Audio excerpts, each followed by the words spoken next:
alaikum. Atule? Wa alaikum salam. Ah, malam. Sanin da zuwa malam. Kun dawo? Allah ya yi. Ina zuwa. Ai. Awas.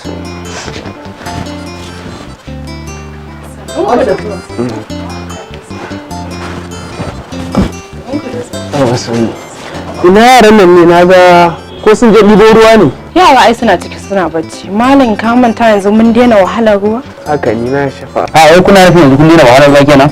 Ai Allah ya kawo mana sauki. Yanzu muka san muna rayuwa. Allah ya kawo mana namiji uba mai jin kan ƴaƴansa. Dattijo na gari na kwarai mai tausayin talakawa.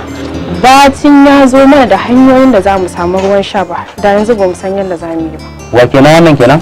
Namiji dan kwarai, adali, nagartacce, haziki, amintacce, distinguished sanata Suleiman Usman Hunkuyi. Jajirtacce, zaki namijin maza, uban talakawa kuma mai tausayin jama'arsa. Lungu da sakuna ya kafa mana solar borehole da famfunan tuka-tuka domin kyautata rayuwarmu da ta yaranmu. Lalle sanata Suleiman Hunkuyi shugaba ne adali. Lalle ya kamata maza da mata Don sake zaben sanata Suleiman Hunkuyi a 2019 a jam'iyyar PDP domin samun ingantaccen rayuwa.